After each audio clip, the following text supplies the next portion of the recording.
everyone can hear me. Oh, okay, so the chat on screen is a little wonky looking. Let me see if I can fix that. What am I doing? Not that.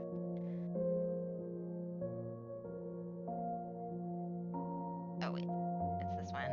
Okay, let's see if I can fix that. Make it a little bit less stretched looking. Okay. Spence, buddy, old pal, old friend of mine. Um, Thank you. I had to get a new one because my old one broke.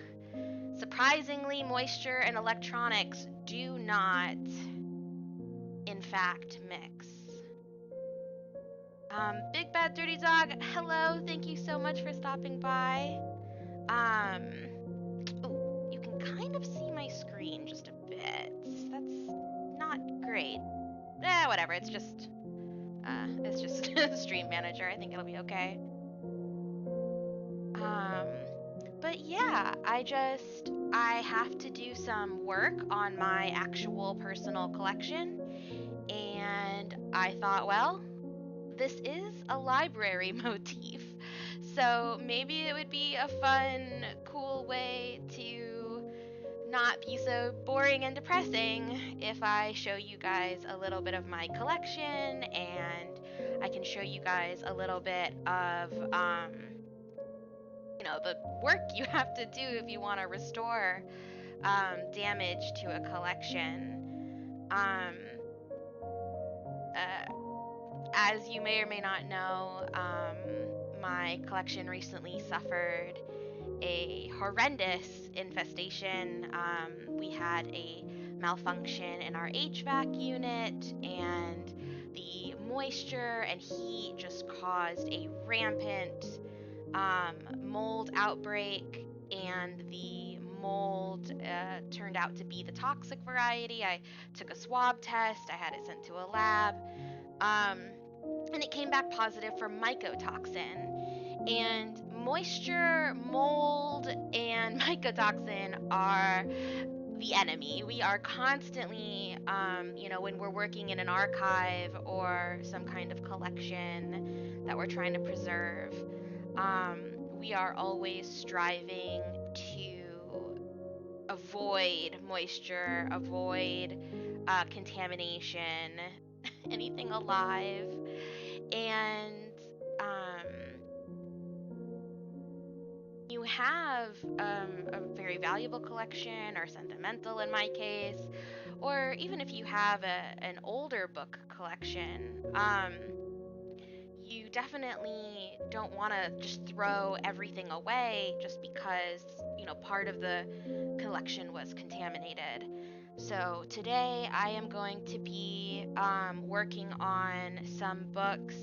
I am not, despite the fact that I have worked in a library, I'm the librarian here, I am not a professional at mold and mildew remediation. So this is just what I have used in the past.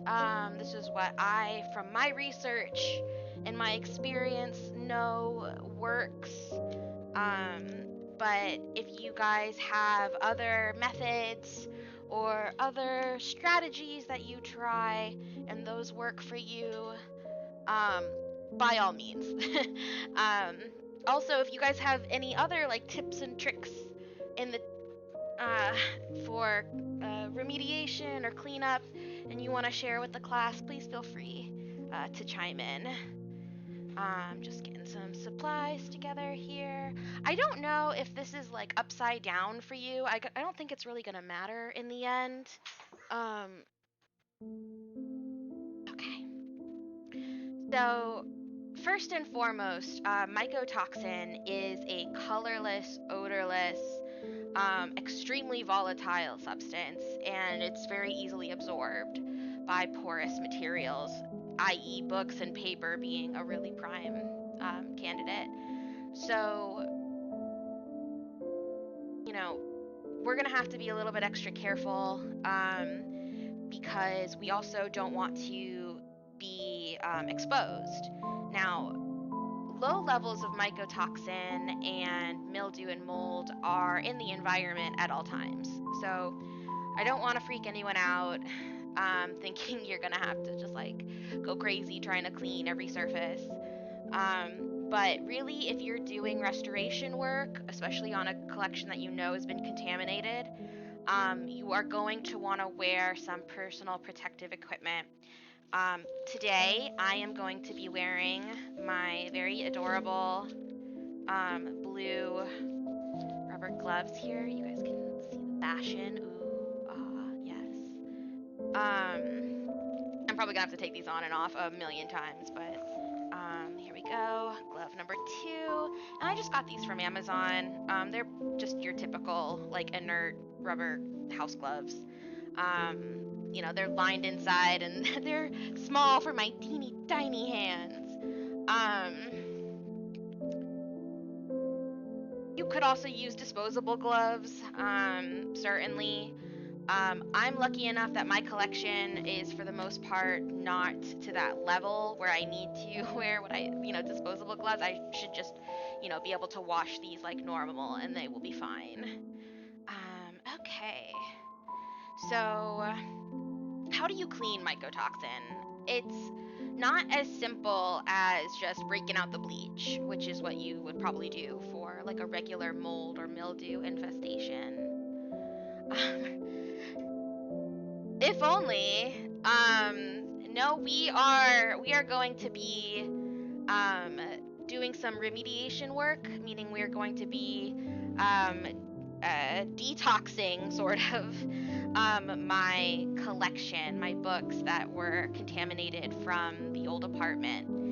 And I figured since this is a library and, I'm a librarian, I might as well show you guys some of this behind the scenes work in case you have your own collection at home that um, you want to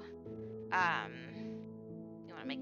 Warheads always reminds me of that really sour candy. There was I don't know if they have it everywhere, but we used to get them here, and my brother loved them. And of course, I'm his annoying little sister. I wanted to do everything he did, and so I would not stop bothering him until he agreed to give me one of his candies. And that son of a gun, he knew. That was so sour. I've never liked them ever since, even though I do like some sour candy. Yes, swap my student in many things.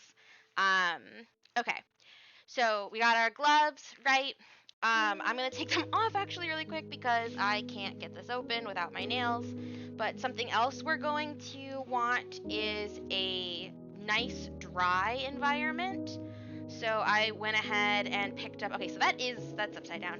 I went ahead and picked up some of this. This is some damp rid. It comes in these little kits.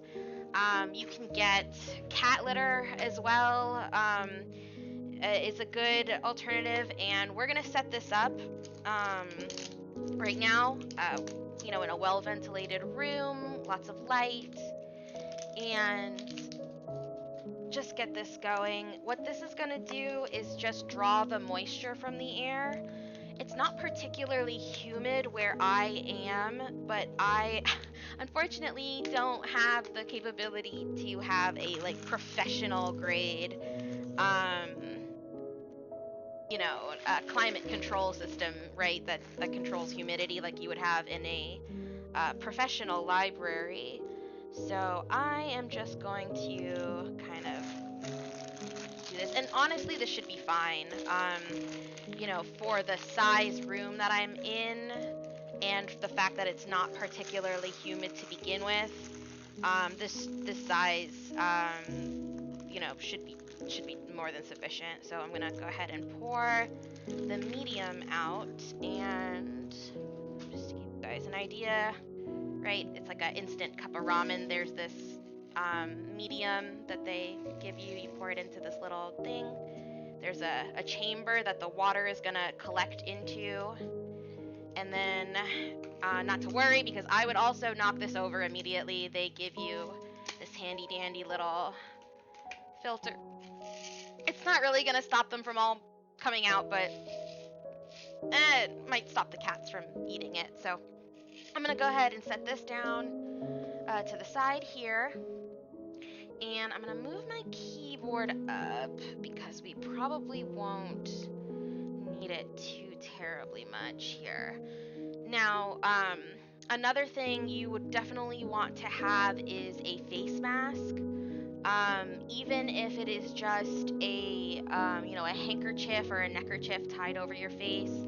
Um, Mold spores are extremely airborne, and mycotoxin is also extremely volatile and easily thrown up into the air as dust. So, if you have allergies, especially if you have asthma or any kind of respiratory issues, you're going to want absolutely to wear a mask or something over your nose and mouth, possibly even eyes. If you have goggles or eye protection, that could even be used. Um, for most people, the level that I am going to do for my collection isn't necessary. I just, since I was exposed to a high dose, and I was sickened by it for many months, I have a increased sensitivity. So I am going to probably go a little overboard with the gloves and making sure that I am not um, re-exposing myself as much as possible. Um, but just so you know, most people are not this sensitive to the level that I'm at. Just returned a moldy book to the library. Had to read it with a face mask for that reason. Yep, you gotta be safe. So a lot of mold and mildew remediation products have bleach in them. And we are wanting to avoid bleach for books, specifically because of how it interacts with dyes and pigments, right? Like you always kind of run the risk of ruining, the document or, shortening the lifespan of the book. For that reason, today I have chosen. Oh, this. Let me see. How do I get this to be on camera correctly? Can you guys kind of see that? So this is 30% vinegar. Um, it is a industrial cleaning strength, not for cooking. I guess you could water it down for cooking. But basically the main ingredient in vinegar is acetic acid. And that is what we're after because the acetic acid is actually going to, on a molecular level, break down the mycotoxin and render it inert. If you are going to use other cleaners, just again, do your research, look online, make sure that the main ingredient in that cleaner is actually able to interact with the mycotoxin and break it down on a molecular level, because you are not going to want to just be kind of pushing it around in your environment otherwise, right? Another tool you might use, if you have this, some professional libraries have them, are these really tiny little vacuums that you can kind of use to scrape every page. We're not going to go that far. Instead, we're going to be using this little scrub brush. The reason that you are going to want a bristle or a scrubby surface, now this is like a pretty soft bristle, because I'm not wanting to damage the books, but the reason you're going to want bristles is, again, because mycotoxin is so easily absorbed into porous materials, and paper is porous enough that we are going to want a little bit of abrasion, just to make sure that we're getting into the top layer there. So we are going to take our cleaning solution here, in just a sec. And, you know, basically, I'm going to pour some of it. Let me go grab a bowl, actually. I'm going to pour some of it into a bowl. And we're just going to gently dip the brush and gently scrub. So just give me a sec to grab a bowl. Bowl is what I need. There we go.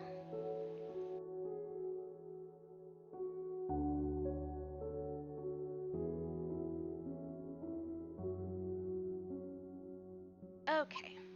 And then once we have scrubbed a bit, we're gonna want to make sure everything is really, really dry.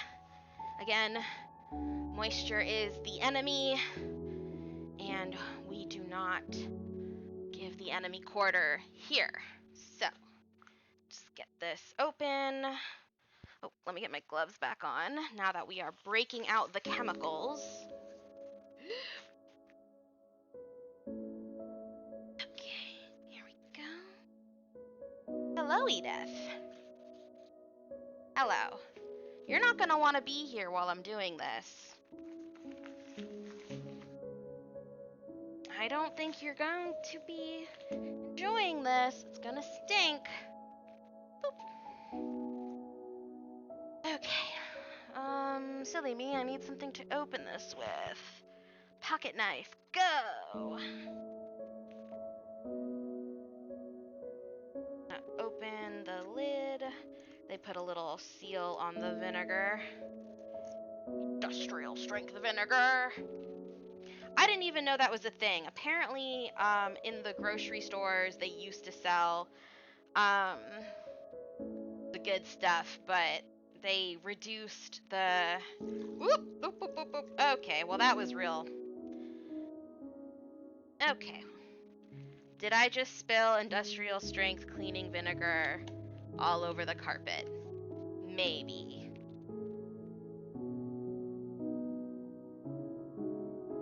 But, you know, luckily, we're gonna see it. So yeah, if you want to use a different cleaner, you absolutely can. You know, drop your suggestions in the comments. But you just want to make sure that whatever you are using is going to be able to interact with the mycotoxin on that level, and you're going to want to make sure that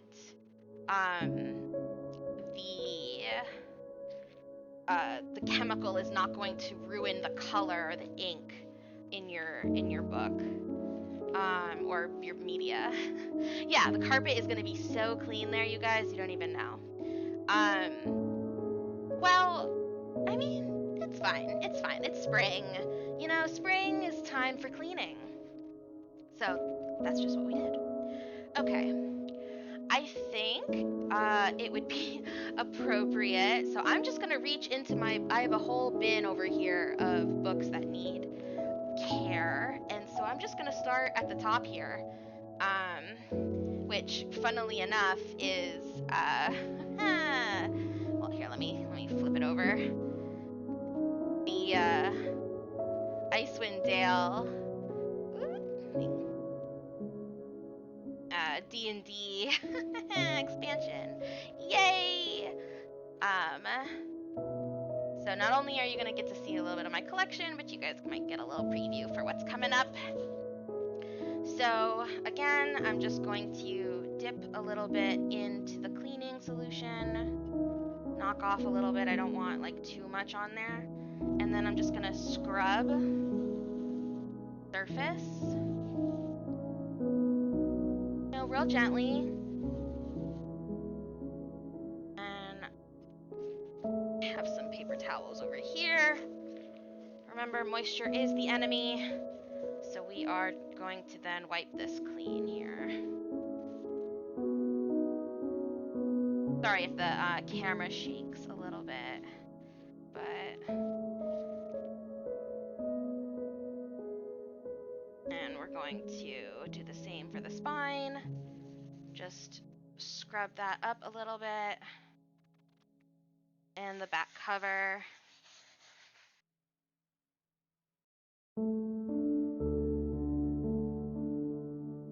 I got these on sale. A bunch of these game books went on sale right before we had to evacuate, and I was so sad that I didn't get to use them. But luckily, since I'd only gotten them very recently, that means that they are still relatively safe. So I'm just going along the top,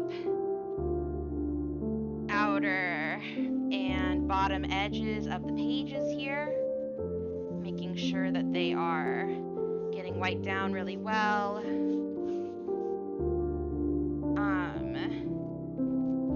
And like I said, this was relatively new, so it's pretty clean inside.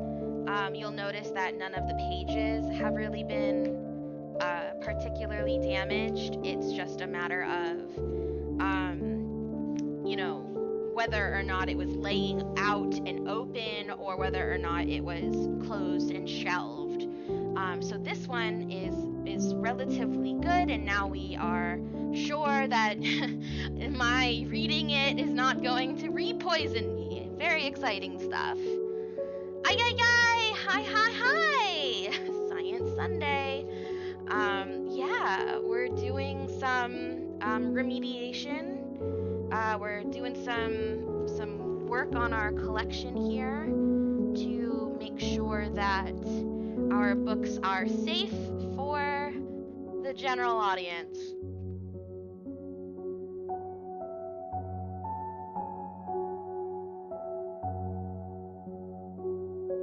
Okay.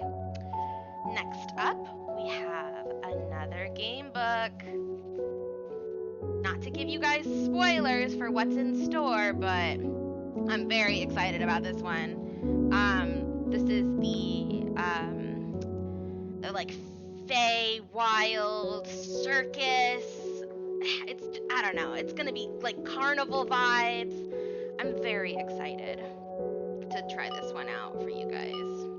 And once again, we're just going to very gently scrub that acetic acid into the cover here, making sure that we're not missing any of the edges here. Gonna hit the spine really well. Gently abrading to make sure that we are getting through that anything that is kind of on the surface. And then following up after with the smooth cloth. Get up as much moisture as possible, wipe anything left off. Rub the back, get a little redip.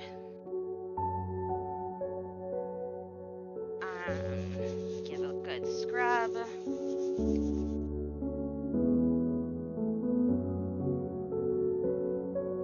And again, this was a relatively new book in the collection, so it is relatively safe. I'm not really going. I threw away anything that was truly, disgusting. It's just not worth it. If it was a rare item or like a historical document, that would be one thing. But I just, had to cut my losses. Key! Oh my God, it's Key! Oh my God, she's here. Wait a second. Gloves. It's so hard to do the thing. Gosh. Oh gosh. Okay. I'm wearing these rubber gloves and trying to use my mouse. It's a time. We are having a time. Going to do that, and then. Oh gosh.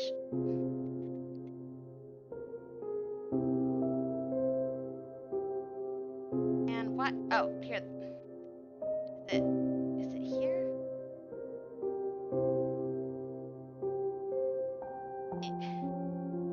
No. I can figure this out. I know how my own channel works. There it is.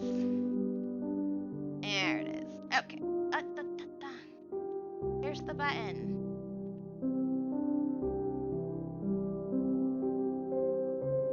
Where is it? What is this listed as? Channel point.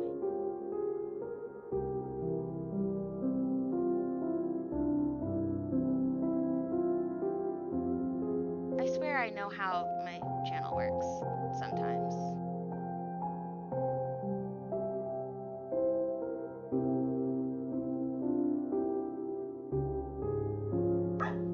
Edie?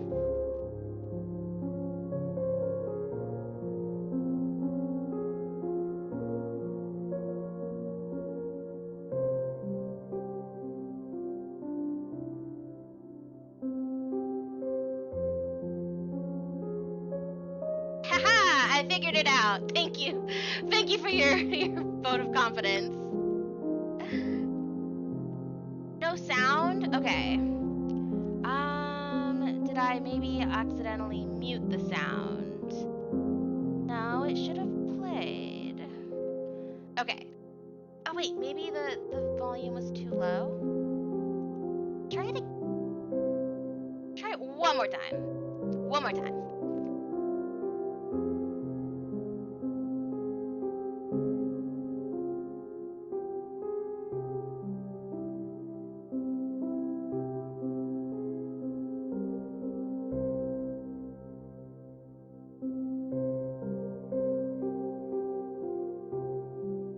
Okay. I don't know. Okay, so still no audio. We'll have to figure that out later. I'm sorry, honey. It's playing for me. I can hear it, but I don't know why. Maybe because I don't have it enabled? I don't know. Anyway, yeah, thank you. Yeah, we'll figure it out. So that's this one. How are you, Key? I know you just had a big adventure. Are you happy to be back, or are you missing it already? Okay, let's see. Oh my god. You're sick! Oh no! A travel bug?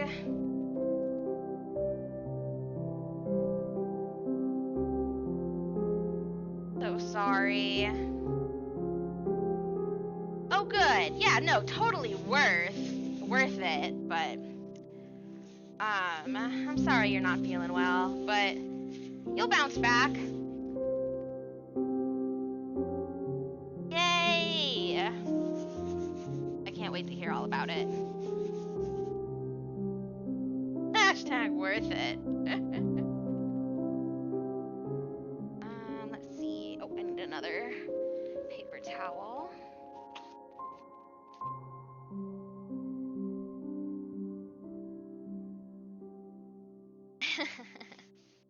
I'm so glad. So this is actually an album for photographs, you know, back when you had to like print them out and stuff. Oh god, that is very strong. Okay.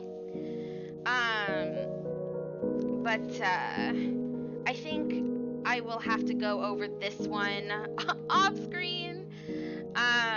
There might be some incriminating evidence in here that certain other streamers wouldn't appreciate if it accidentally wound up on stream. So we are just gonna save the rest of this one for another time.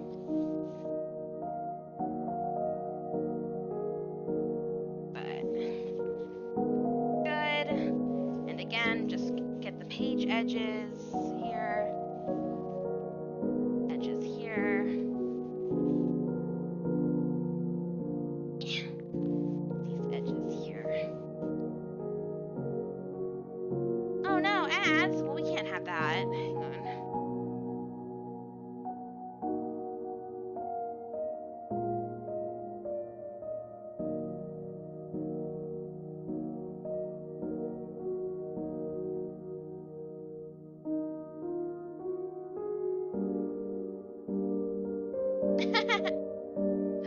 I set off my own thing. Yeah, no way my girl's gonna have ads. heads on my channel. That's not happening. Okay. Let's see. Let me see if I can find something in here that's safe for stream.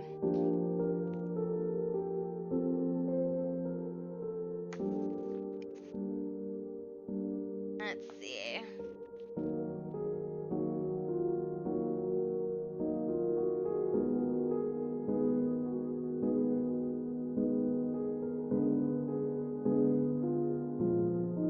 Okay, let's see if I can find something.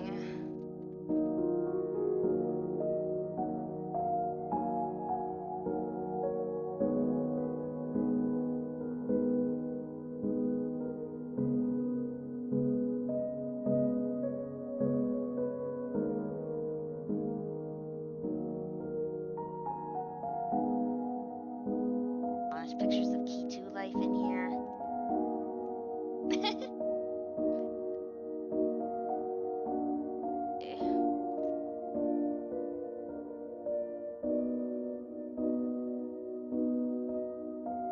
So random.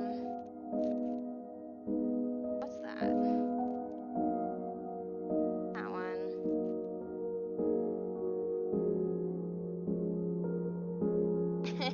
Okay. Here, I'll even take my glove off just to show you guys that the blue thing has gone all the way down. Here.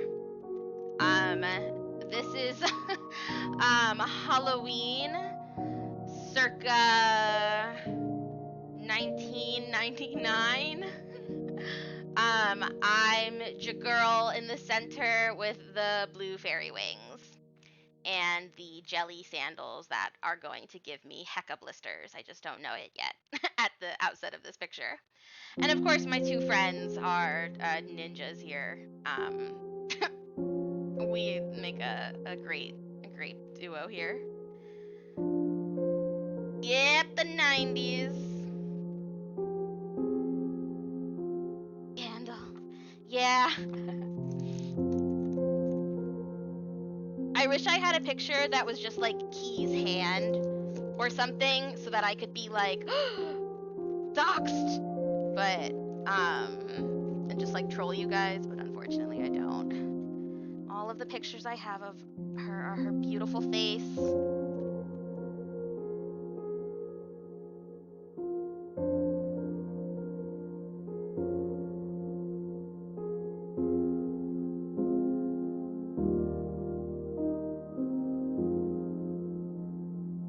Oh, and also, like, a lot of the pictures in here are pictures that I took myself as a child. And just, you know, so you know what was important to me at the time. This was the possum that lived in our backyard. Stay out of Florida, kids.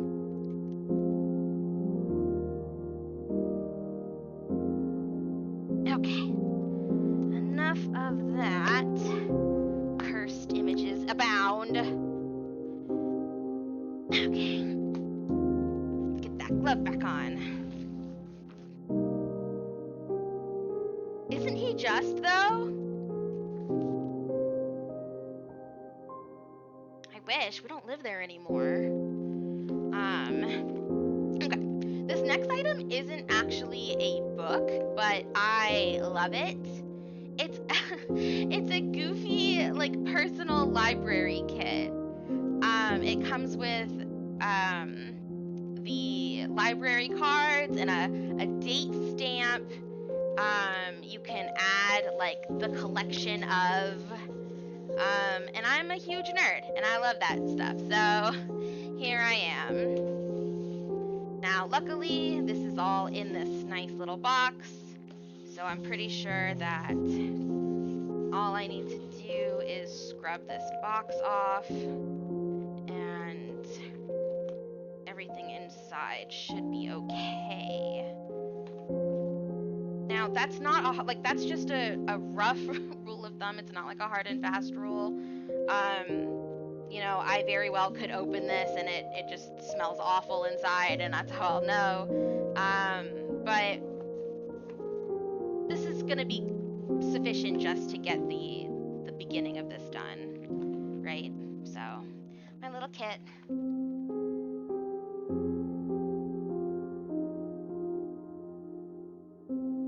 Let's see. What shall we do next? That doesn't need to be done. Oh, this is a fantastic. Let me show you guys this. This is titled Eyes Unclouded rather, and it's the quote Eyes Unclouded by Hate from Princess Mononoke. And I got this from the D&D Guild. Basically, it's a order to print edition. But it's a little D&D adventure book with, characters and maps and all sorts of stuff based off of Studio Ghibli movies. And I am a huge Studio Ghibli fan. Kiki's Delivery Service, Princess Mononoke, Howl's Moving Castle, you name it. I love it. Even some of the weirder ones like Porco Rosso and When Marnie Was Here, or There, or everywhere.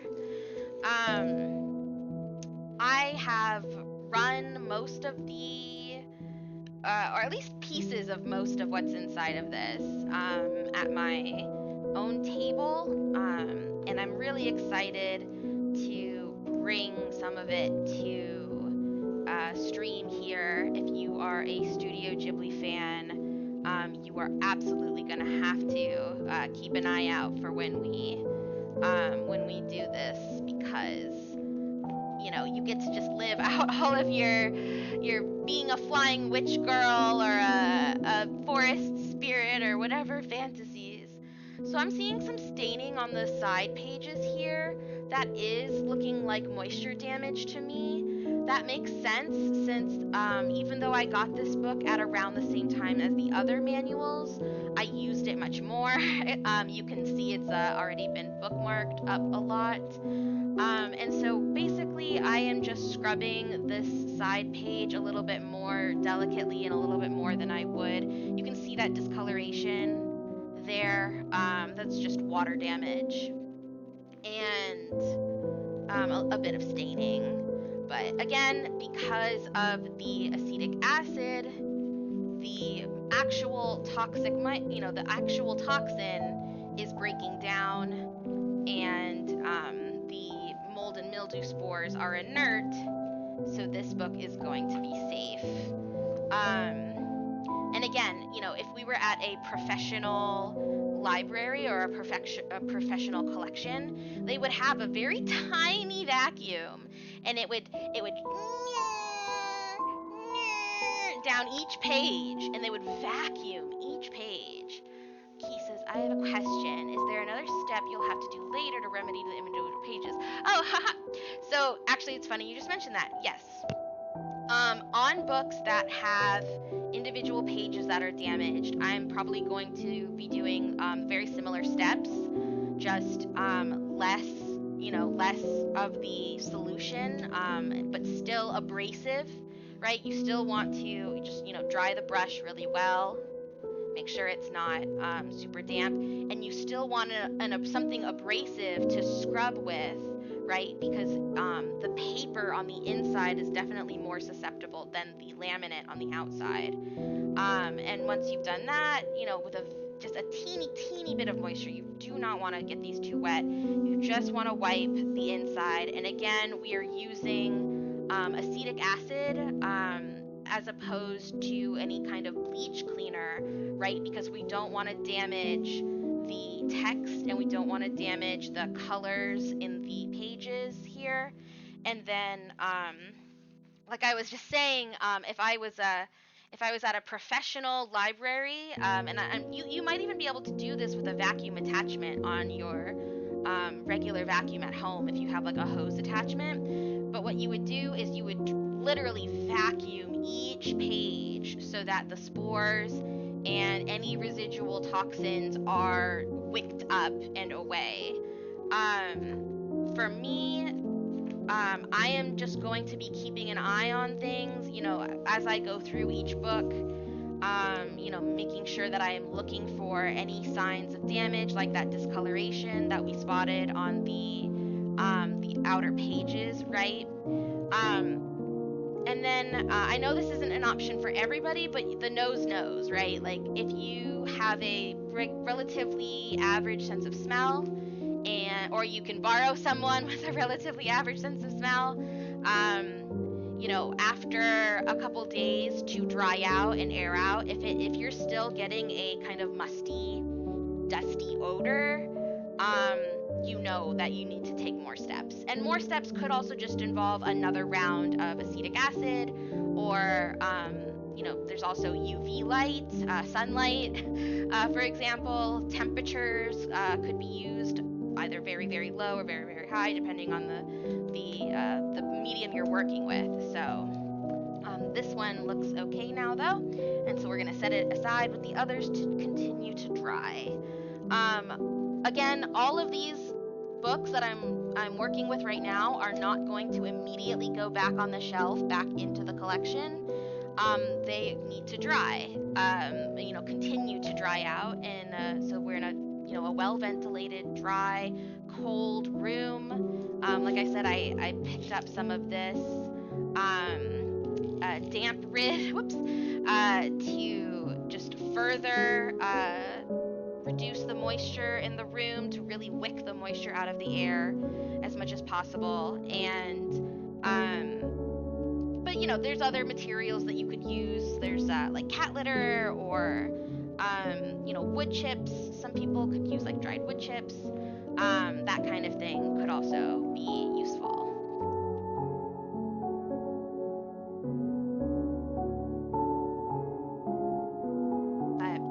Every book is unique. Every situation is a little different, and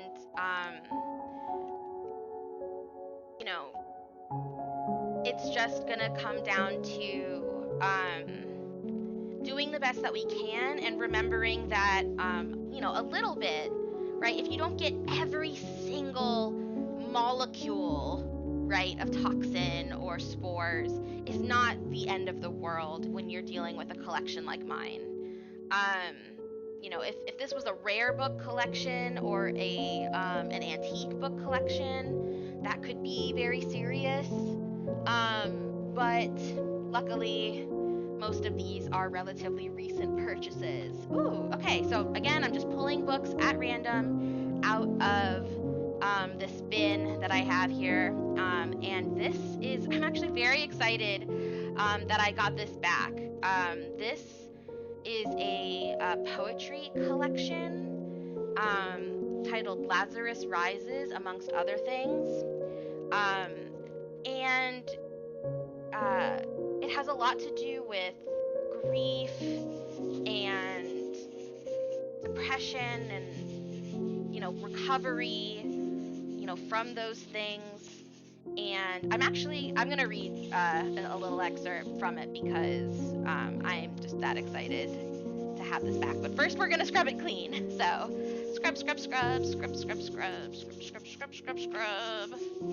A good scrub. And then we're going to wipe it down, right? Get that extra moisture off.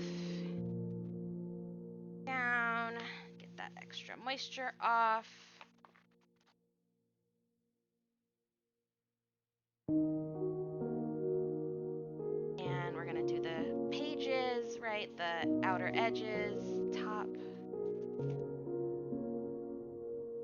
Here.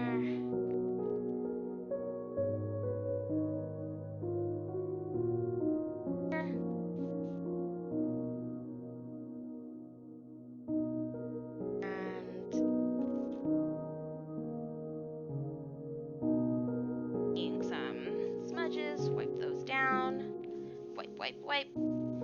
Excellent. Okay. I was so excited to get this book. And I just almost immediately have to turn around and put it in storage. Oh, but here, look it.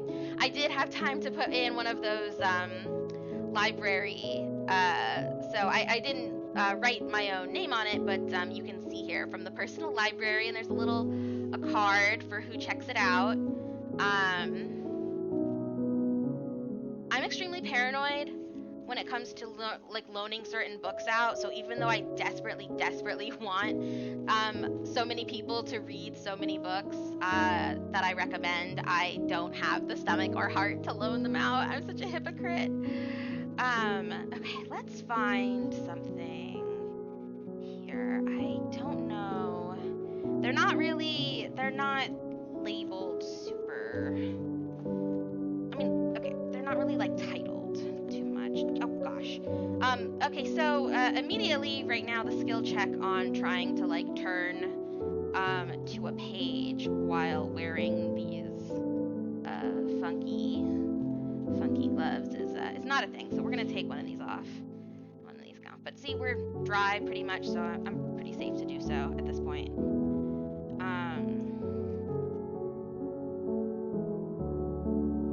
Again, has a lot to do with grief, recovery. There's some pretty heavy themes, so this is your trigger warning right now. I've not read all of this all the way through, but there are definitely, mentions of death and dying, mental health, mental illness, suicide, and rebirth, that kind of thing. So, sort of reader discretion is advised, but this is the very first poem, so let's start with this one. And I know it's upside down for you guys, but bear with me. Every night I watch a man claw his way from the grave. Watch as he goes from awake to alive, dark to violent light. Muddled and beaten in the darkness of his tomb he begins his desperate and dejected and disjointed ascent. Dirty and bloody and longing, his trigger-trained fingertips breach the surface, his soldier hands kiss the air. Gasping for breath as he strains and crawls and claws and drags his deathless body into the embrace of the light. Often bloody knuckles pleading for the earth to let him go, to release from that which is the grave, but only just temporary in its housing of his body, but forevermore housed in him. Like Lazarus, he rises, but he does so alone. Jesus waits, not with a crowd of bated breath, soon-to-be believers. Alone, he drags himself from the home his love built him. Unaware as an angel watches from above, I watch as he frees his body. Watch as his chest swells and heaves.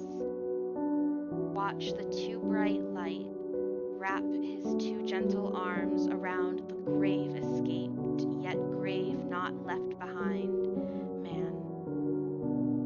I see his challenge and his triumph, and I think, look at the skill and the spirit with which he rises. I see his impossible resurrection. I think, maybe if he can leave the grave, I can too. And if you know, you know, but for girlies in the know, that was about Supernatural. So anyway, moving on. Berkeley Novak Stoltz, you can pick this up on Amazon. There's a special edition of it. I think that is what this one is. There's like one black, one white copy, and I think some of the proceeds from one of them go to something. But hey, you're welcome.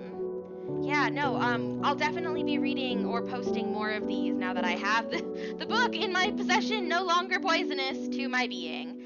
It's a really, really moving collection. I really like it a lot. Okay, gloves back on. We are going back in.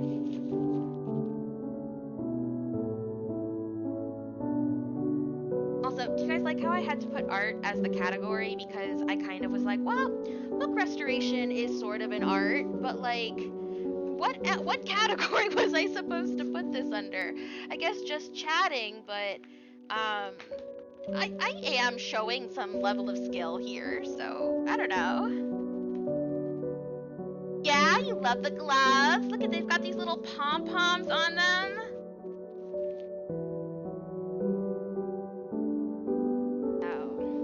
Oh, this is a neat little book. It's Tough Guide to Fantasyland by Diana Wayne Jones. It's a discussion of tropes and fantasy constructs, basically. Diana Wayne Jones, it's actually retired from a library.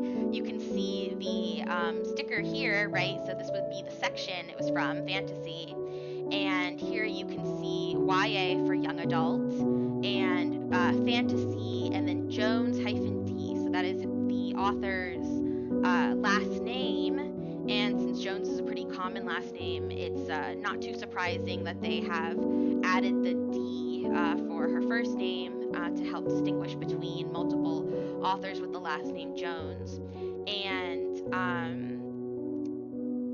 to find this in the library, right, you would go to the fantasy section and then alphabetical by author last name, look for Jones for Jones, and you would be able to pull this out, or your librarian would pull it out for you. So here we go.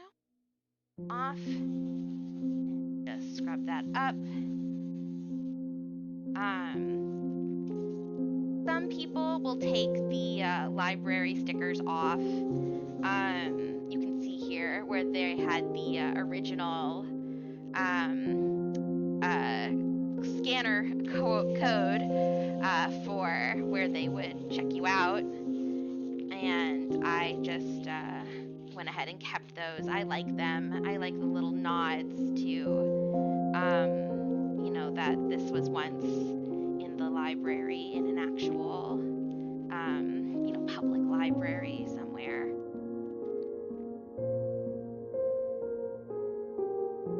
Oh, and that looks pretty good. I'm just going to carefully, you can see by the yellowing, the browning on the paper here that this is an older book, as if the library stamps wasn't enough. But that means that this is going to be, you know, a slightly more vulnerable edition here, and we're gonna want to make sure that we're very careful, not to damage it, but also to make sure that it has been very thoroughly cleaned. So I am just going to go ahead and open it up for some visual inspection here, right? And I am also using my senses, my sense of smell, to, you know, make sure that all I smell is that very sharp cleaner and no, you know, musty, foul kind of, you know, odors here. But this is looking good. Again, not necessarily a book that I had out very often, so it seems to have weathered pretty well. It's like a piece of history. Yeah, right? Like an artifact. I like that it has the, you know, the remnants of its past on it. Pull another one. Oh, not a book, but still something that needs to get cleaned. Key and I's friend, who loves us dearly, always gets us amazing gifts for our birthdays and holidays. And one year she got us some Genshin Impact fan art. So here we have the Traveler and Paimon in this cute little frame. Glass, metal, and of course, we've got like this corkboard backing. That is what I would be the most nervous about, and also this unfinished wood on the backing here. But I'm I'm not seeing any organic growth. I'm not seeing any moisture stains. And so I think just a casual, kind of surface cleaning is going to be sufficient here. Gonna set that aside, hang that up later. Okay, don't need that. Oh, okay. Speaking of poetry, this is one of my favorite poetry collections of all time. It's called Zane's Trace, and it's by Alan Wolfe. And it's a narrative, it's a story told entirely in free verse poetry. And the framing device is that this kid, Zane, is driving, on a road trip, and every poem is kind of labeled by like a mile marker or a landmark kind of moment in the trip. And the reason that he is going on this trip, okay, so see, we've got some, kind of particulates here. We're going to want to be very careful about this. So I'm going to get a different rag. But the reason that Zane is going on this trip is because he is a teen. Like a lot of teens, he feels things very strongly. And also, like a teen, he misinterprets certain things, as you kind of learn to understand the world. And so he accidentally, kind of mistakenly believes that he potentially caused or sped up the demise of his very hateful, elderly grandfather, who was already sick, already sickly, but, just kind of at death's door. And poor Zane thinks that he has had something to do with that. So I think I'm going to read one from this as well. It's so jarring in some ways and some really beautiful in others. So here you get this, like, casting call, almost like characters as if they were in a play, to kind of help you remember. And again, these poems are all titled by highway exits, mile markers, that kind of thing. So I'm going to just read the first one from here as well. I-70 West, mile marker 82, 334 miles to Zanesville. And again, just another trigger warning, mentions of death and dying, mentions of weapons. So, when I die, I want to come back as a 1969 Plymouth Barracuda, midnight blue with black tape accents, twin dummy hood scoops, and a 440 big block engine stuffed between the fenders. An engine so big they had to install it with a shoehorn and a hammer. I've got a 6-pack of Mountain Dew, a book bag filled with Pop-Tarts, a jumbo pack of Sharpies, a change of socks, $50 cash, a credit card in my wallet, and a loaded gun in the trunk. No rearview mirror, and no more worries. It's just over 300 miles to Zanesville, Ohio. A straight shot. Gotta make good time. The sun's already up, and by now, they've probably found the old man's body. And see, so the next poem jumps to, mile marker 80, indicating, like, that we're moving forward on this trip and in time. So about 2 miles later, right? I won't spoil it. It is got a very, I think, uplifting message of hope and, recovery and family at the end. So definitely highly recommend Zane's Trace by Alan Wolfe. Okay, onward and upward. Ooh, so this is a neat one. Beneath the Moon, a collection of fairy tales, myths, and legends from around the world, illustrated incredibly.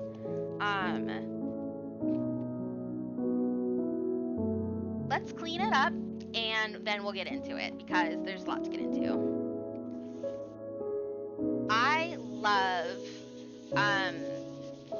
fantasy and fictional reference books, which is something kind of strange because, like, how can it be, a textbook, or a reference book, which is supposed to be full of facts and research, and yet it's about fiction and fairy tales and folklore.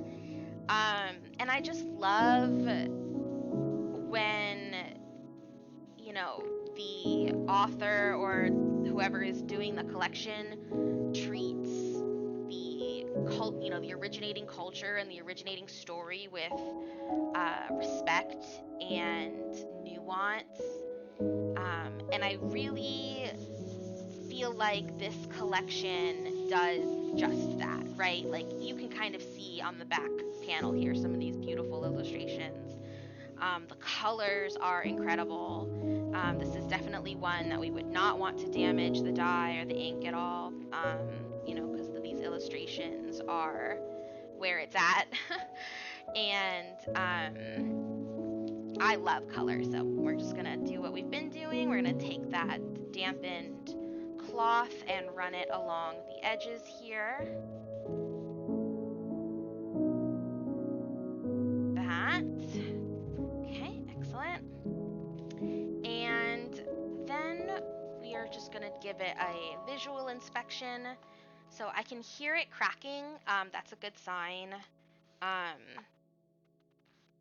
It means that a lot of the initial glues and inks and stuff are still intact, right? They haven't even really been creased. So, but goodness gracious, just look at some of these illustrations. Scheherazade of 1001 Nights. I mean, just look how gorgeous she is. And the moon in the background, the blues, the reds. And then, of course, is the ensuing story, the place of origin, Turkey, right? That's where this author at least is describing this one too, because there's multiple versions. And then you can jump over, right? We can go from Turkey. How about to the Pacific Northwest, right? Like the coyote. And it's just like, it doesn't matter whether it's human figures or animals. The colors are incredible. Really, really beautiful book. This is kind of a laminate paper, so unlike a lot of the paper that we were dealing with in the novels, this is kind of similar to what you would get in the D&D manuals with this like high gloss. The high gloss finish does make it slightly more resistant to moisture, which is really good. It does make it slightly more resistant to discoloration and aging, which is excellent. And again, I'm just giving this a visual inspection as I flip through. I'm not seeing really any dust or discoloration or damage. So I'm thinking that this one is good. And again, I'm extremely pleased about that because I love this type of collection. And just look at the cover, guys. Okay, enough of that. Okay. Now we get into the trash. This is Kami-sama Kiss. It's It's a shoujo manga, and they actually did turn it into an anime that was quite good. What can I say? I love trash. Okay. Sometimes it's just you just gotta know what you like. All right, I'm at peace with myself. So we have this high gloss cover. We're gonna go ahead and scrub that really well. Now manga are not exactly printed to be the most like high quality or durable material. You know, they're kind of, you know, they're meant to be collectible, and a lot of times there's going to be, you know, almost a dozen in any particular run, so they're meant to be compact and lightweight and, you know, relatively uniform in size so that they can fit nicely together on a shelf. You'll see that the paper, we're back to that kind of yellowing, you know, because this is a slightly older book, but I'm not seeing any, like I'm seeing some discoloration maybe on the edge here, but otherwise I think we're okay. I'm not seeing any particular like staining or any marks, right? There's not a lot of dust. Got a little bit of what might be some damage on the corner here. I'm gonna have to keep an eye on it. Manga are, like I said, they're not quite as durable as some other publications. This edge here has me a little nervous, but it is such a small, kind of tiny corner that I think I'm willing to just keep an eye on it, at least while it is still drying. But yeah, no, basically our main girl, Nanami, right? She is just main charactering it up, living her, well, I want to say best, but honestly, it's like the worst day ever. And then all of a sudden, this kami of the land, this Japanese land god, comes around and just makes her the new land god. Just, boop, you're god now. Okay.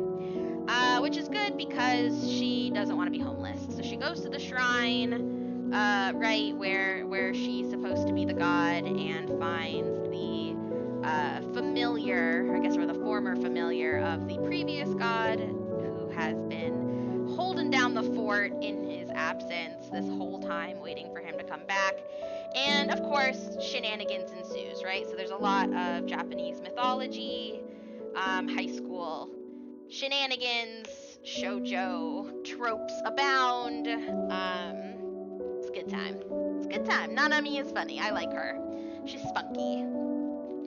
Okay. So that was the third edition. Here we have the first. So I'm just gonna speed through this one since we've already talked about it. This is like just the first chapters. For anybody that doesn't know, manga are usually released in a magazine first. So this one is released by the serialization Shoujo Beat. And basically they do a magazine with chapters from a bunch of different series. And once a sufficient number of chapters have come out, if they were popular, then they will put them all together in a book like this, and you can buy it. So of course I back in the day read a lot of these on like scan sites where they were being translated by fans, uploaded by fans. They were not releasing them in English yet, and so I knew I liked it already, and I was like, I would really love to support the you know, the mangaka, the author, and so I went ahead and legally acquired the novels. But this one has some tiny pock marks in it. I'm not sure what that's about. I'm gonna go with cats. though. I'm gonna go with cats. Claws, teeth, you name it. I don't know. But whenever you get tiny little puncture marks like that. Alright, what's up next? Is it going to be embarrassing? Absolutely. Just quickly, this is a Switch Otome game. Olympia Soiree. I haven't played it yet. My friend got it for me for my birthday because she knows me. This is just plastic. So I am just gonna very quickly wipe this down. The interior should be fine. The laminate should protect, the paper inside. The cartridge looks okay. I'm not gonna try to pull it out with my gloves on, but look how pretty they are. They're in love or whatever. It's fine.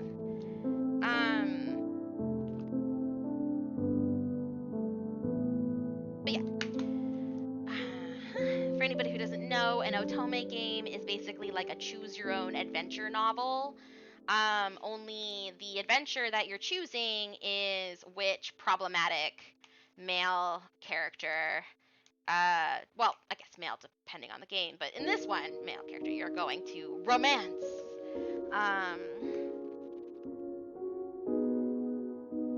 Okay.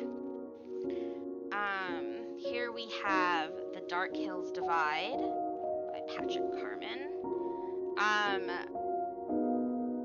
This one has, I'm seeing some particulates, I'm seeing a little bit of discoloration. We will do what we can.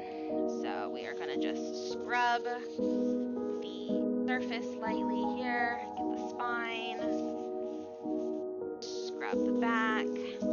I was obsessed with this series. You guys, you don't even understand. Okay, what lies beyond the walls? 12-year-old Alexa Daly is spending another summer in Bridewell with her father. She looks forward to exploring the old lodge where she stays each year, with its cozy library and maze of passages and rooms. Guys, come on. This is formative. She's also eager to finally solve the mystery of what lies beyond the immense walls that were built to keep out an unnamed evil that lurks in the forests of the Dark Hills. An evil the townspeople are still afraid of. As Alexa begins to unravel the truth about what lies outside the protective barrier she's lived behind all her life, she discovers a strange and ancient enchantment. Armed with an unexpected new power, the power is talking to animals, by the way, guys, it's not really a spoiler, it happens right away, it's so good! Alexa exposes a danger that could destroy everything she holds dear and change the land of Elion forever. Guys.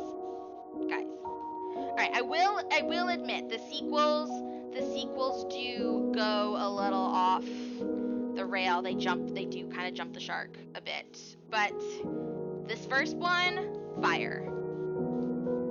Absolute fire. This book has this rough cut on the out edge. I don't know why they publishing did this for a while. I hated it. I still hate it. It's extremely annoying to clean. Again, I'm just gonna go ahead and do a visual inspection. These are just kind of regular paper, so not quite as resilient as the high gloss, but I do not see any signs of discoloration, dust, or damage, so we are gonna go ahead and call this one pass.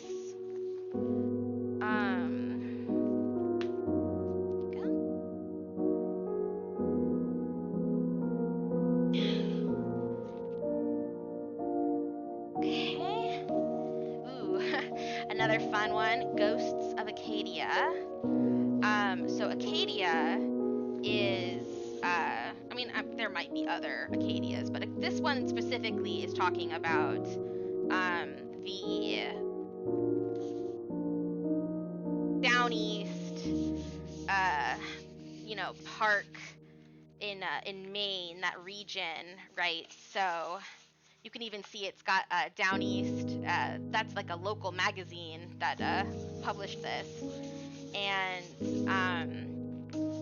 Maine is like perfect fodder. You've got like Stephen King and a bunch of other like just really perfect spooky backdrops, old fishing villages. It goes way back to the Rockefellers and even before that. There's a fascinating history in that region. And like I said, I love collections of folklore, of mythology, fantasy. So I picked this up even though I'm a big chicken and I am scared so easily.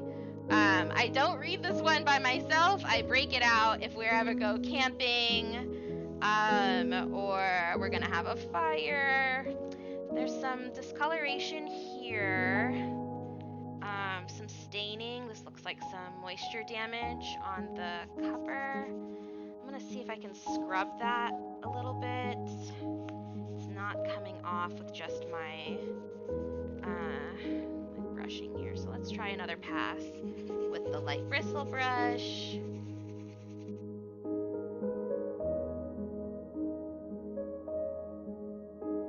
Doesn't seem to be lifting it. A stain is not the end of the world. It doesn't necessarily mean that the culture is alive, really. It just means that probably it's a water residue. So we'll have to keep our eye on this one.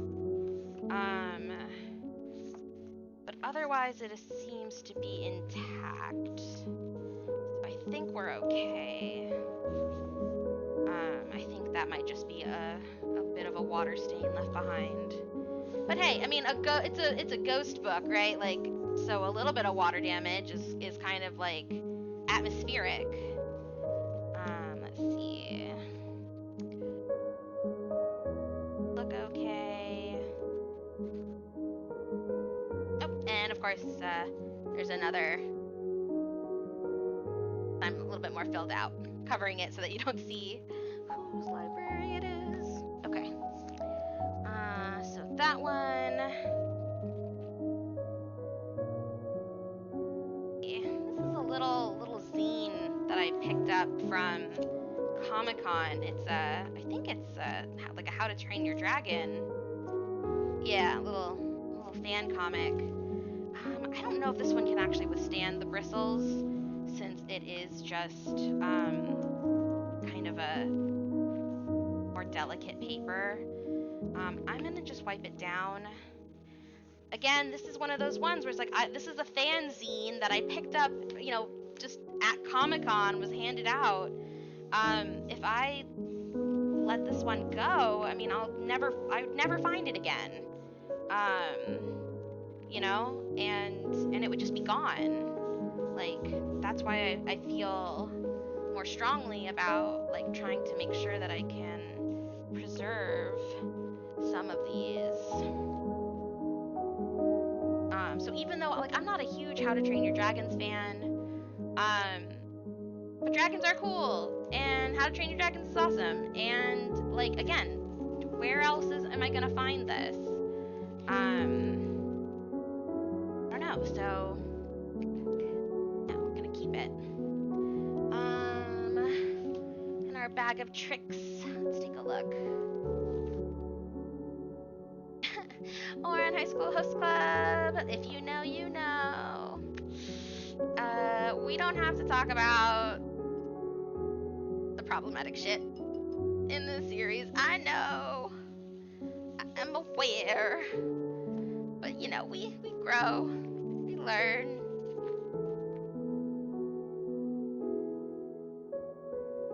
We kiss, fall in love.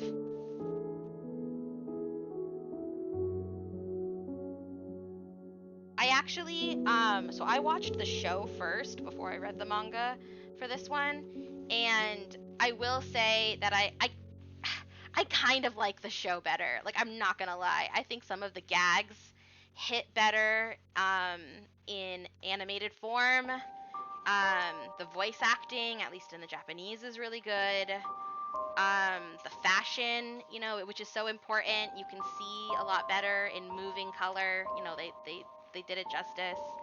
And even though some of the story beats kind of get more detail and make more sense, honestly, in the manga, I don't know. I like where it ends. I like to just think of them riding off into the sunset, never having conflicts again ever. But this one's a little bent, and you can see there's some definite discoloration. This shouldn't be this discolored. This isn't that old of a book. And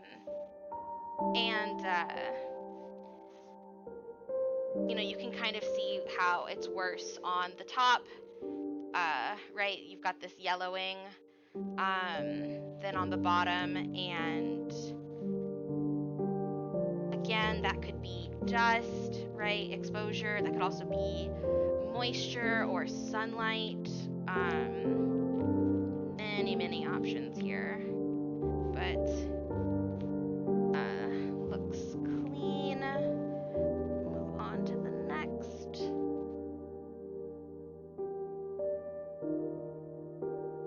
Love this series. The art, the vibes.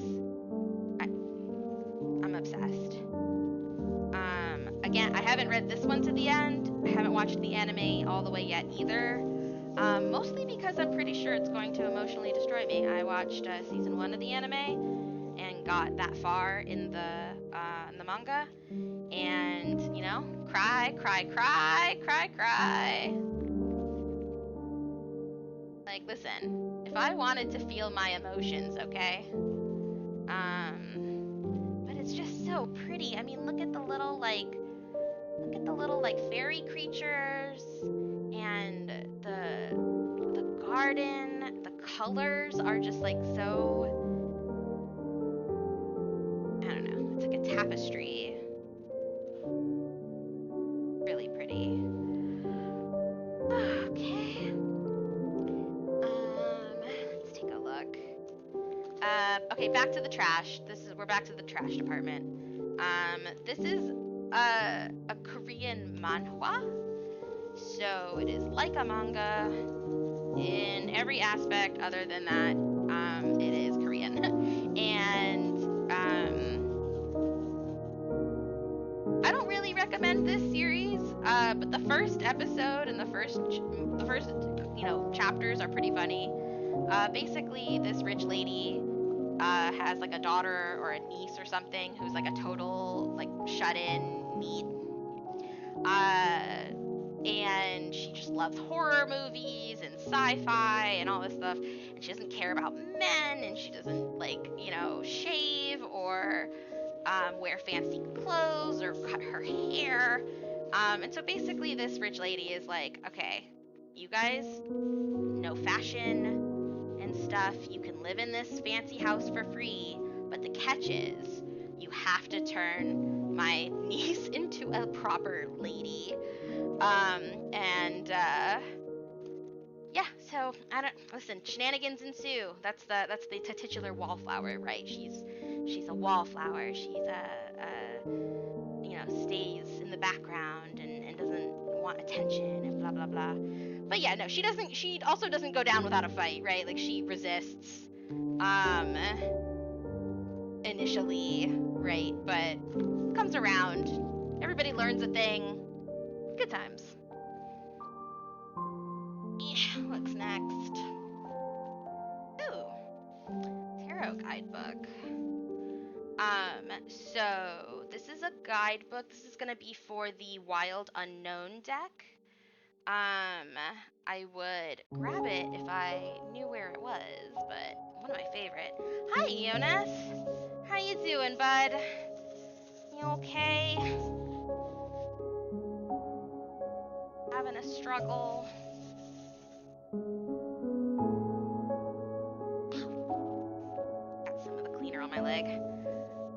mostly gone. Excellent. Really glad to hear that. Yep, we are doing some cleaning. I stopped off at the, I don't know, home improvement store, whatever, to pick up some industrial cleaner grade vinegar, aka acetic acid, and that is what we are using to render the mycotoxin inert, basically, on a molecular level, because it is colorless, odorless, and impossible to tell, how contaminated things are. So we are just going to do our best here, and doing a little bit of show and tell while we're at it, going through things. I don't know where the deck is right now, but the Wild Unknown is basically based on animals and nature, trees and flowers and stuff, instead of your typical Rider Wyatt. So here is, for example, the lovers, right? And you can see how instead of your typical human figures, you've got geese who mate for life, and on the other side is a bit of a description of the card, what the artist's interpretation means, all of that. And I wish I had it, because the card itself is not black and white. They are black, white, and just beautiful colors. So if anybody ever does a tarot redeem, when I have that deck back, I will add it to the rotation.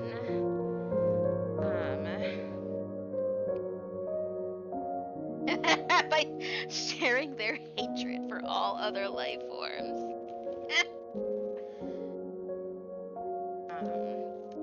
Here we have, this is a pretty niche one, so I don't know if anybody's gonna to recognize this one, but this is the Queen of Ratagonia.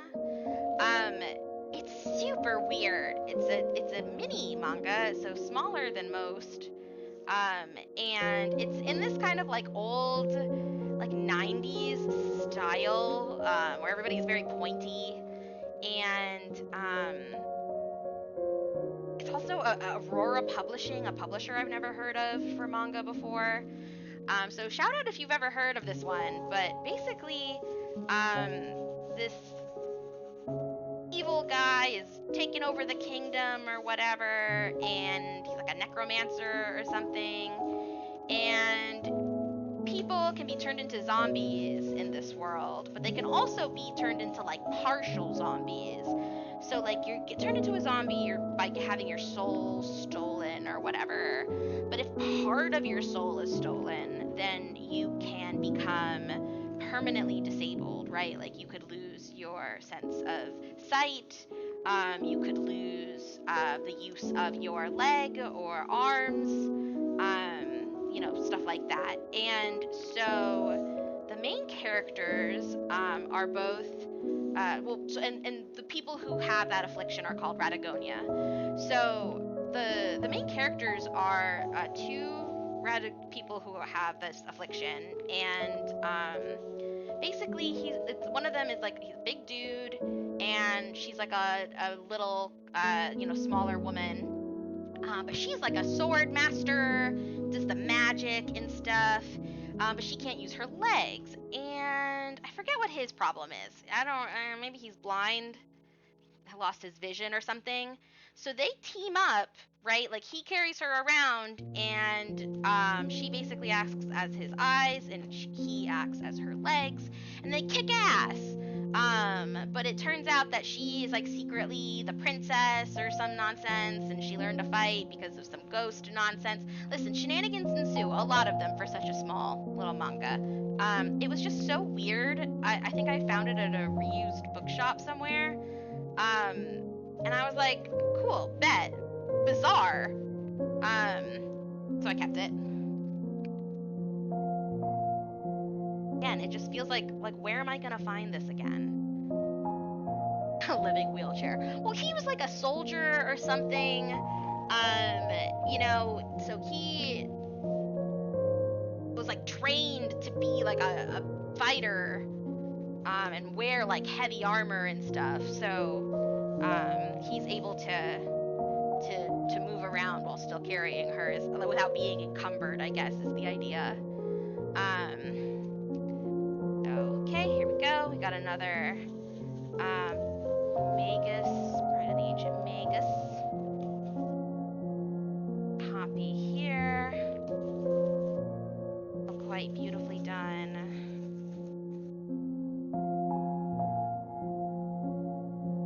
Again, look at the little fairies. Like, they're so cute. A fairy in need. Okay.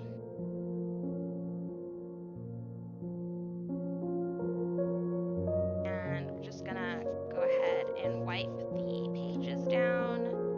Careful attention to the edges. That.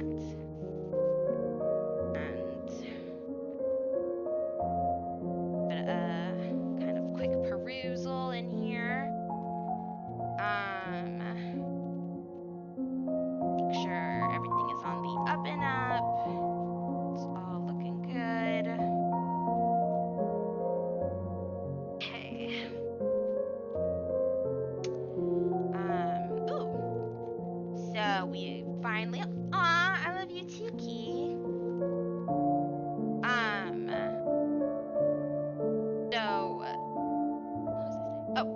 We have another poetry book. This is Orpheus and Eurydice, a lyric sequence by Gregory Orr. Gregory Orr is one of my favorite poets. The first thing that I read from him, I believe, was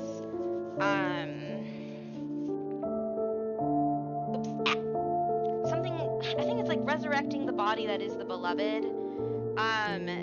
So good. I don't know if you guys are sensing a theme here, but also about death and grieving and life and rebirth, recovery, and coming back from a dark place. For those of you who are not familiar, Orpheus and Eurydice is the story of two lovers. Eurydice, right? She tragically dies, and Orpheus, who is like the greatest bard in the land, he is so bereaved and he is so stricken by her loss that he goes to the underworld and he goes to Hades and Persephone and begs for her life, basically. And to convince them, he plays them his lyre, or he plays them a song on his harp. And again, he's the best. He's like the greatest bard in the world. And Persephone is so moved by his song and his love that she convinces Hades to let Eurydice go. And of course, Hades has a condition. Eurydice can follow Orpheus out of the underworld, but he is under no circumstances to ever turn around and look at her, right, until they get to the surface. He has to just blindly walk forward and believe that she's there, right? He cannot look upon her until they reach the surface. And of course, the love of his life, Eurydice, he makes it most of the way, but at the last moment, he just can't help but turn around and look at her and make sure she's really there. And of course, that immediately dooms them. She is dragged back to the underworld, and they are separated. But it's a beautiful love story, of course, and bards. Am I right? So let's go ahead and read one of these as well, because I do love me some Gregory Orr. And if I find his other book in this collection, we'll hit that as well.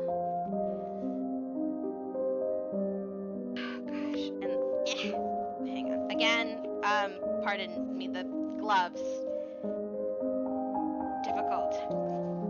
And look at the foreword. It just says, "How can I celebrate love now that I know what it does?" Mr. Orr. The entrance to the underworld, right? So, Orpheus hears that Eurydice has died. He goes to the underworld to beg for her life. A common enough mistake, looking in the wrong place. It's not a fissure in the earth or crack in a cliff face that leads sharply down. We're looking in the wrong world. It was inside you. Entrance to that cavern, deeper than hell, more dark and lonely. Didn't you feel it open at her first touch?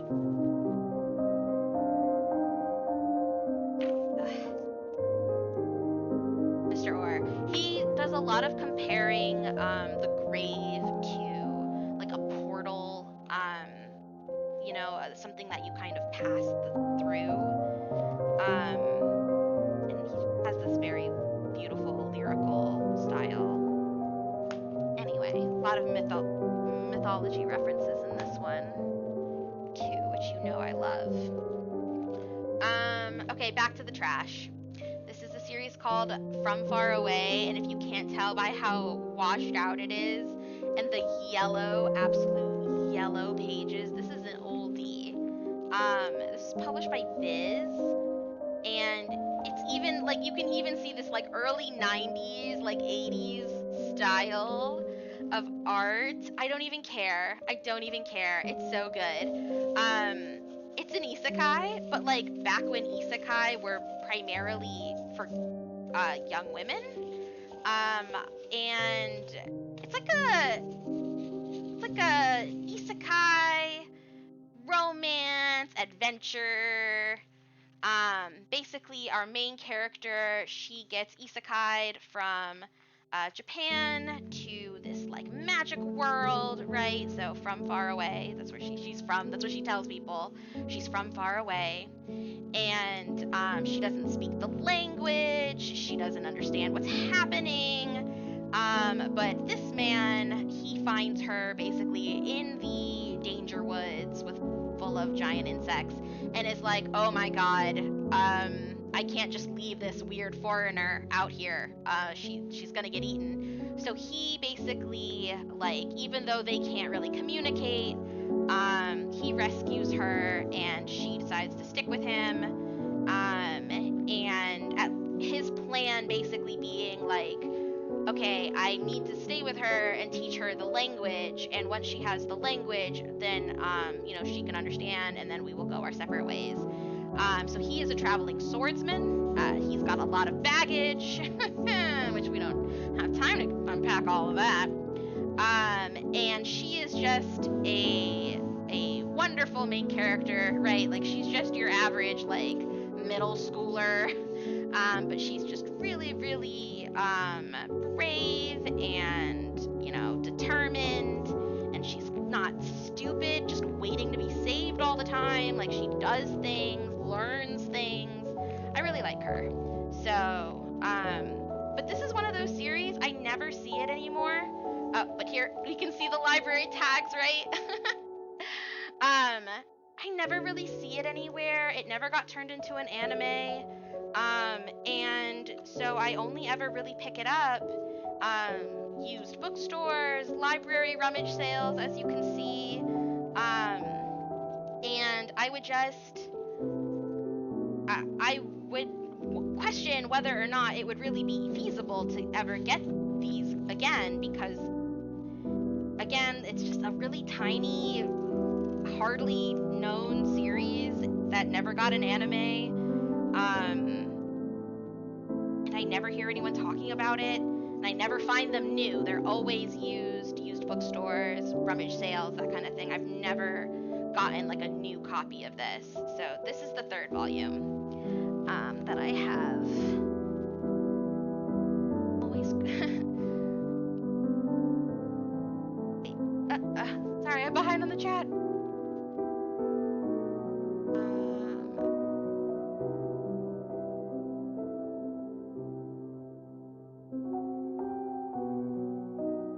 yeah, it is like Sailor Moon. Right, exactly. The early Sailor Moons. Very similar art. Shoujo, magical girl. You got it. You got it in one.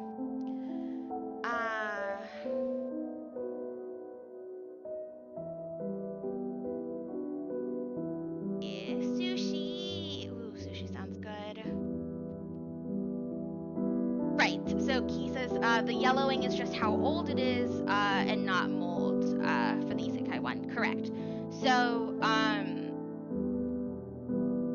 the yellowing is the result of, and we'll just look at it again. This particular type of yellowing that you can see here is the result of age. That is just going to be as the paper is exposed to the air. Moisture, I mean, you can't have like 100% dry environment all the time, right? Oxidization, right? And so just over time, sometimes sun UV damage can also cause this type of thing, especially if the ink colors are getting washed out, but the discoloration is getting yellower. And you can see what I mean here too, because if we go to a page, let me try to find a pale one. You can see that the discoloration is more prominent towards the outer edge. So as we move towards the center of the page, where it is the most protected from air and light and moisture, that it is still, this is probably like the initial color, and then as we get towards the edges where it is going to be closer to the air, sunlight, that kind of thing, this color is starting to creep in. And this is just anytime you have an old vintage book, an antique book. Oh gosh, look at this classic, just like, but Daddy, I love him. Anyway, yeah, no, so this particular yellowing is not a sign of mold or mildew. It's just the age as the paper ages. This is why, like, professional collections that have antique books, to prevent that from happening or stop it from happening, will have them in very cold environments where the air is extremely dry, right? Like, they have professional grade dehumidifiers and stuff, all to keep them protected. This next book, less fun, but very informative, Getting Past Your Past. I know it's got like a kitschy name, which is very silly, and like, I'm not here to start preaching about self-help books, right? But basically this book teaches you about the theory and science behind EMDR therapy, or eye movement desensitization and reprocessing. And EMDR is, in terms of therapies, relatively new. It is primarily used for, I think, PTSD treatment. And because of that, because it's a niche and it's relatively new, I mean, compared to some of the others, it can be hard to find a professional who is certified in EMDR. But if you are interested at all and want to talk about it more, I would be happy to answer any questions you might have. I also, if you are interested and want to have more of a deep dive into the history of its development and use cases, I highly recommend this book. It's very interesting. It's not very preachy. It's not condescending, and yet it's also very accessible to laymen. It doesn't have a lot of like technical terminology that was, too difficult to parse. It's a little misshapen. That was probably from sliding around in the bin. There's a little bit of, again, discoloration here on the...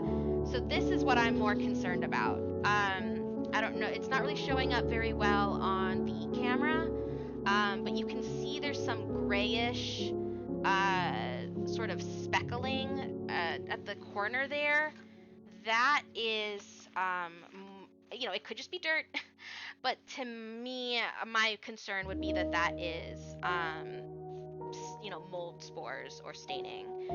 So I am just gonna make sure that I get that corner really, really well with my damp cloth here, right? And it's all come off, so that is good. It just wiped off.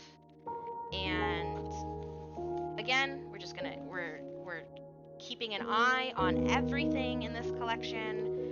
I probably would give it at least like a week or so to fully dry before putting it back into a collection of like densely packed books on shelves. If your books are kind of more loose, or if they're on like a display cabinet, that might be fine. But definitely before you put them into super close contact with a bunch of other books, you're gonna want to make sure that they are just really, really stable. Okay, let's see. We're getting into it now.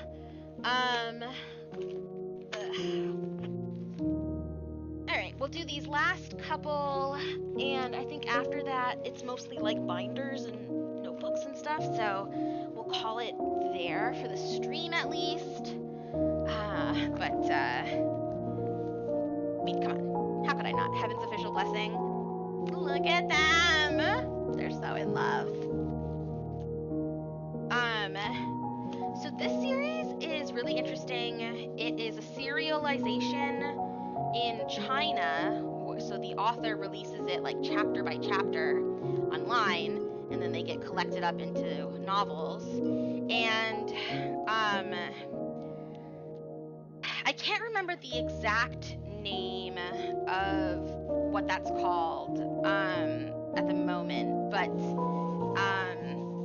it is a novel, so it's not a manga or anything. But there are illustrations, official illustrations, and it's also a specific genre that's getting kind of more popular, I think, recently. And that is it's a cultivation novel, or in other words, it's based on the Taoist and Shinto sort of mythologies that revolve around qi and harnessing basically this inherent power that flows through all things in life, and if you're able to harness that power or cultivate it, you can kind of ascend above your mortal existence to something more divine. And this is where you get a lot of like kung fu kind of genre intersection, right? Because a lot of the genre staples involve these cultivators who are harnessing their chi to like fly around and have magic swords and do all sorts of things. So here we're seeing some discoloration, and because this is so pale, we're actually able to see this really easily. The difference between this yellow color discoloration and the discoloration we were seeing on the other one is that manga, it was uniform, right? It was kind of soaking in from the exterior. This is kind of more like in a smudge pattern, and makes me think that probably I picked it up, with my bare hands, and the oil from my fingers might have created a surface for the the spores to land. It really can sometimes just be that simple. And this is looking like a stain here. I'm not able to get this up, but I do think that we have caught it in time. I do not think that this is going to spread once it is disinfected. Oh, and that's coming up quite nicely as well. Yeah. So sometimes, I mean, this is why in professional collections you're always wearing gloves. Because even the oils from our fingers over time, and when it mixed with other elements, can cause more damage. Yeah, red robe guy and white robe guy. Yeah, poor Key. I've been making her watch the anime of this with me. They did release an animated version of the first novel, and there's more. I haven't seen the later seasons, but I'm excited to. Again, though, I'm not finna feel feelings right now. The thing that's exciting about this series is that it's a translated Chinese cultivation, kung fu novel. Awesome. But it's also gay. It's gay as shit. And that's very exciting. For me personally. Their love story is just so beautiful. Okay.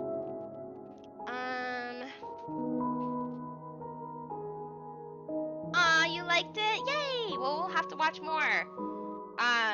Here is another Otome Sim Code Realize. Oh, Key and I played this a little bit. Not on stream, but I think or was it on stream? No, I think we just played it together one night. Do you remember? We sat down and we were like making decisions on the Switch. These are the men's you can choose from. Key, we've got to play more of this. We gotta play this on stream. This would be a hoot and a half. This one is so zany. Gosh, I need another paper towel.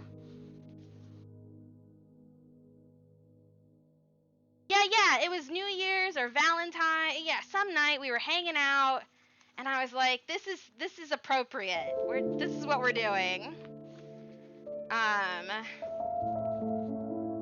We didn't even get to smooch anyone though. I think we barely made any progress. So we could start over from the beginning. But let me see, is the game in here? No. So, but yeah, look how pretty. We're in love. Yeah, we were playing super late at night. We did get tired. Okay, so that's that one. And then another one. I'm not gonna lie, I had higher hopes for this one. I really expected it to be more fantasy, and it's urban fantasy, and it really kind of more just turned into workplace comedy. They somehow managed to take a bunch of ghosts and demons and monsters and stuff and turn that into just a workplace comedy, which is fine if that's what you're into, but I kind of wanted it to be more magical. It is pretty though. The art style is very pretty. Also on the Switch. I think this one came with a bunch of collectibles too. Yeah, so this one came with a bunch of cards of all of your suitors. How funny is that? Wait. It's the cover, and then there's all of these so I guess you can have your boyfriend, I don't know, that you picked for that one out at the time. I don't know. I don't know. I like them though. They're pretty. Oh, and this is the main character. This is you. Doing your thing. Let's see.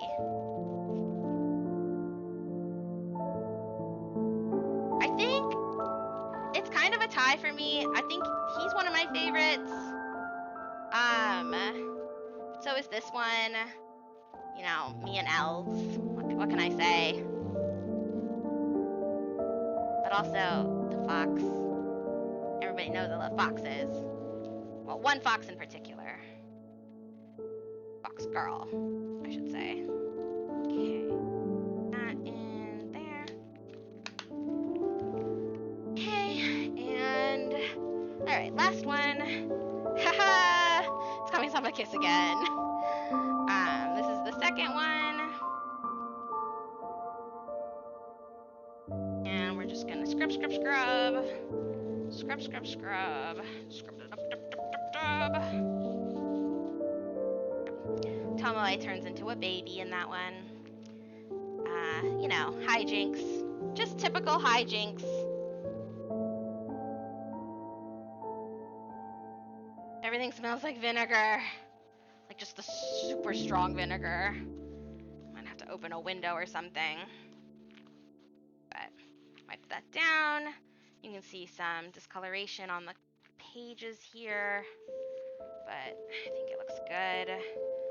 A little out of shape. Having these back on the shelf, a couple days will smooth that back out. Smudge on the edge there, but that doesn't really look like anything. Maybe like a grease stain, but I think it's okay. And do a little inspection of the inside. On the one hand, it's too bad that I didn't find one that had like a really good example of like the interior so that I could show you what I would do to scrape it. But on the other hand, I'm also really glad that I didn't find any that are that bad that I had to scrape them yet. That's a really good sign. Oh. So let's go ahead and put this one up. Oh, and then that was the last one. Okie doke. So this I'm going to pour out because I've been double dipping back into it. Up. And put my little brush aside. Make sure that I wipe up my desk mat really well. This was also a gift. Right before we had to go, and so I put it into storage, praying, hoping that it would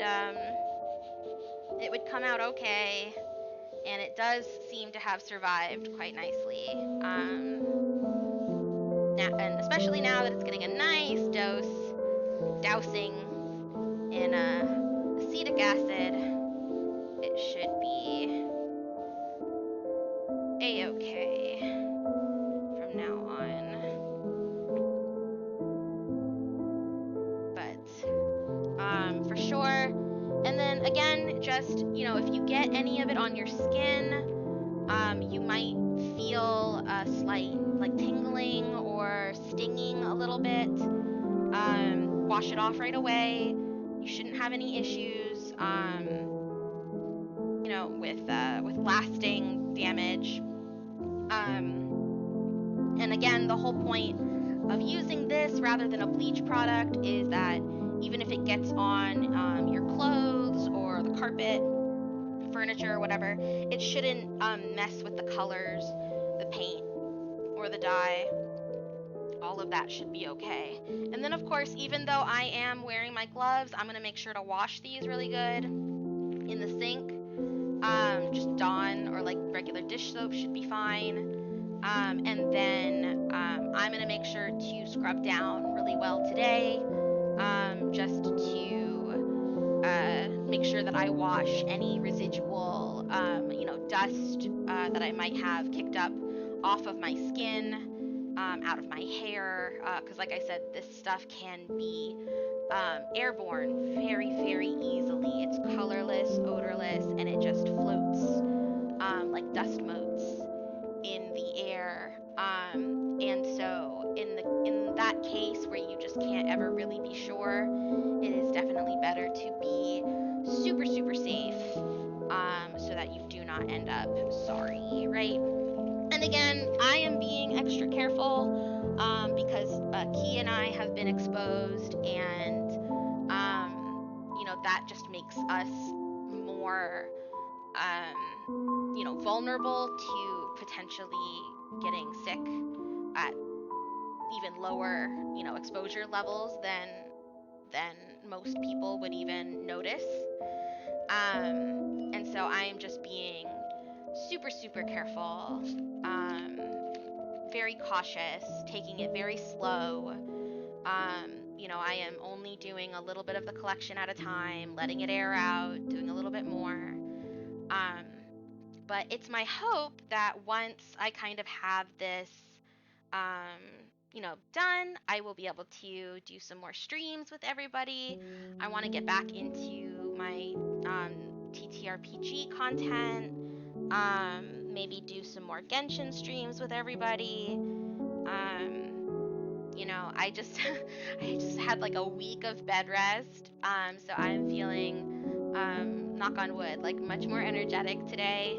And really looking forward to hopefully having some good content. Maybe some more like League of Legends stuff. Not me playing it, but at least like learning how to know what is happening on screen when others are playing it. And now that I have the webcam set up for my little desktop here, we can do more craft streams, right? So we can keep going through the books. If you guys are interested in that, just kind of seeing my library and how I go about cleaning things. But I also have lots of craft projects I want to work on. I am sewing a hat. I have to do some mending.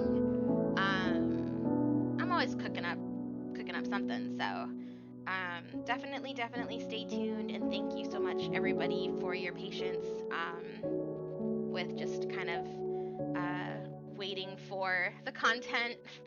I really appreciate everybody's just like continued belief in me and the channel, and I promise that, like, health comes first and all of that. I am still focusing on, just recovering as much as possible. But I miss creating. I haven't been DMing or playing nearly as much as I would like to. So hopefully there will be more of that in the future. But for now, I think I am just going to wrap this up, and let's go back to.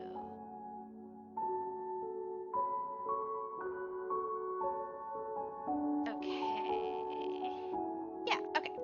Um. Ah. Thank you, Key. Thank you, Eonas. I'm so glad you guys could make it. Like, I don't know why. I just thought, like, you know what? Maybe people would like to see some of this recovering. I don't know. So I'm glad that you just had a chill time. That is my number one goal all the time, is just to have a comfy, cozy, uh, calm place where people can come hang out, if they should so choose. Um, let's take a look at who's live and see if we can find someone to raid.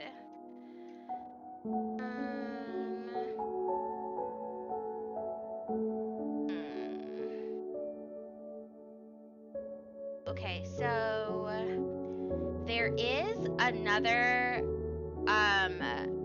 there's a streamer. I found her because she plays Stream Raiders. But she's really cool. She's another Fox VTuber, and Fox is clearly like our theme for me. So I think we'll raid her. I've never raided her before, but nobody else that I know is really online. So let's go ahead and try it. Wait, no.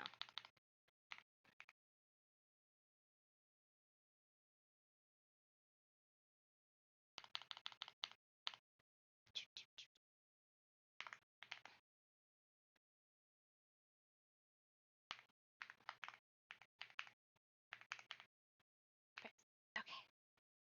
Uh,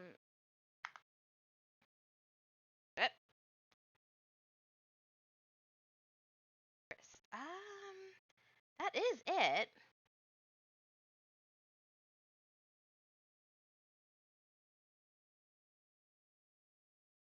Okay, did I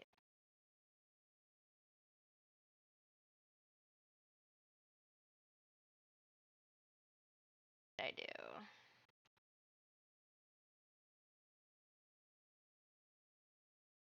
I think I have to do it from here because my bot's not set up or working.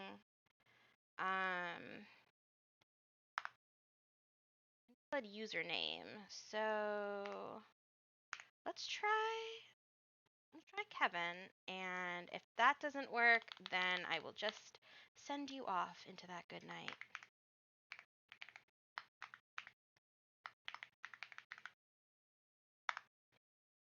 Nope. It just doesn't like me today. I don't know what to tell you. Hey. Well, thank you so much everybody for hanging out.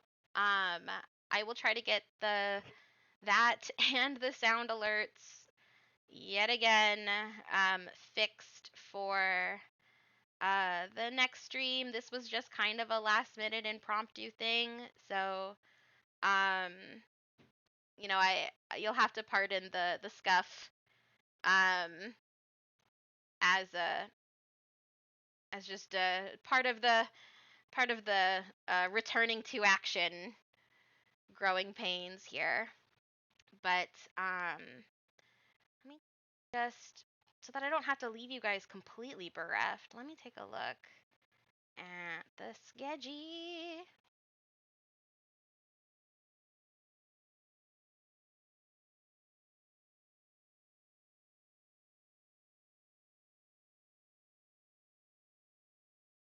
Schedule. Thursday, Monday.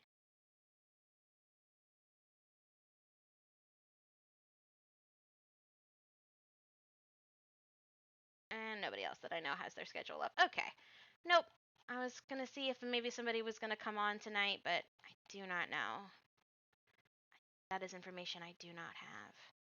So, thanks again, and I will see you guys next time. Thank you.